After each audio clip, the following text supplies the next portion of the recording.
On TVC Breakfast this morning, reactions trail Supreme Court's verdict on Rivers State political crisis.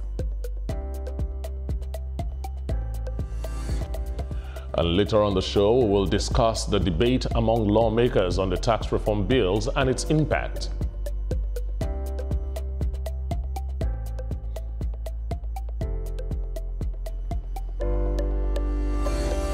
Good morning and thank you for joining us on the Monday edition of TVC Breakfast. I'm Veronica Dan Igboy, and guess who we have here? All right, welcome to the show. My name is Etoma Edu, and it's good to be back. Very good to be back. I must say, and the whole place is looking so nice. Absolutely, absolutely, of course. What do you expect from TVC? You know, we have always looked at upping our game when it comes to technology and everything that has to do with broadcasting. We are forward thinking, and that is what we are. But it's good to have you again on the show. Thank you. Of course. And like we have rightly pointed out to our viewers, we have an array of issues we'll be looking at today.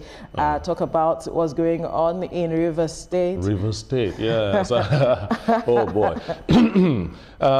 Well, when the time is right, we're going to talk about that. And then we're also going to look at the tax reform bills and also the controversies surrounding it, especially from the floor of the Senate. And then we're also looking at stories that are trending now that Olamide Odekunle will be bringing us up to speed with later on the show. But let's begin with the story where the Nigeria Labour Congress has threatened to go on strike if the federal government continues with its plan to regularize electricity tariff for customers for bands A, B, and C.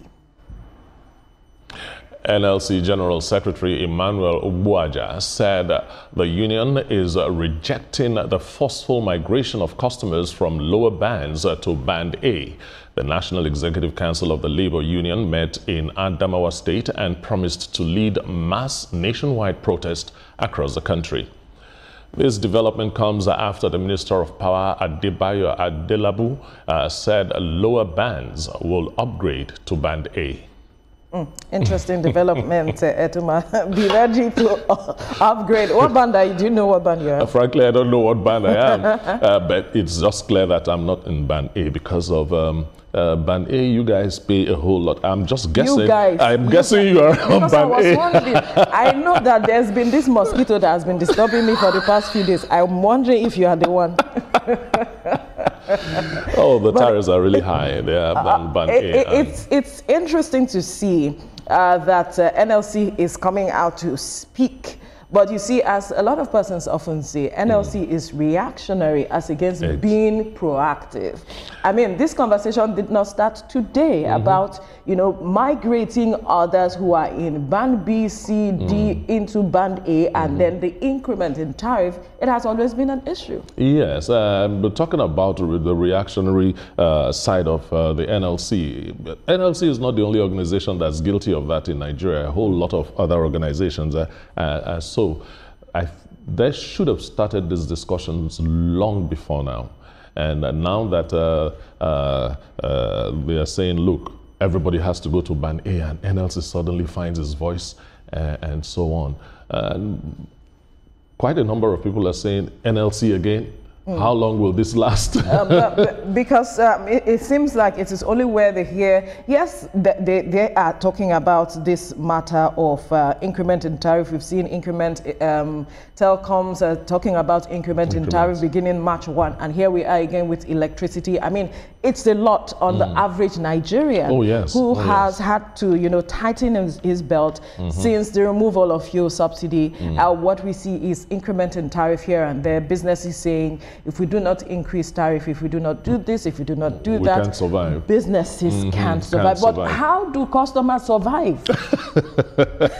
When you look at it, the businesses are not saying the wrong thing. It's become so expensive to run a business with one thing, one price hike here, one price hike there. At the end of the day, it is the customer that suffers. Yes. And if we're talking about the telecommunications, they've already increased tariff on data, you know, and maybe now they are looking at every other thing, you know, credits, data, and so on. And why is it that NLC didn't start this talk long before now? That's the question I'm asking. The issue is now is that NLC has not seemingly been holistic in its approach at addressing some issues, especially right from when we had the issue of fuel subsidy removal. What they didn't see the attendant implication, the ripple effect it will have on businesses and others. All they were pushing for was increment in salaries and all of that, and that has been done. But here we are, people will have to be paying much more than they are earning as it is, because if you are taking home perhaps 70,000 naira and you have to pay certain amounts because of increment in tariff,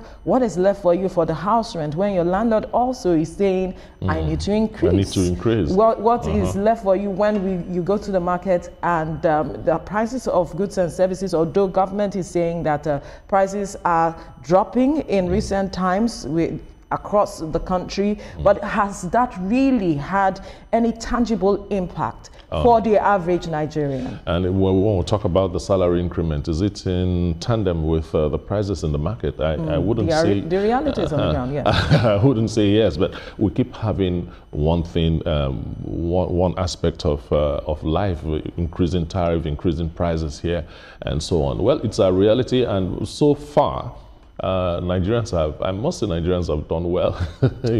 So we're trying to take on the heat. The heat. But the they might soon run out of the kitchen. I do not know. I'm just that's just a side joke. But then NLC, I think, needs to do more in its negotiations with government and every other person, every other stakeholder, when it comes to talking about the issues of the average Nigerian.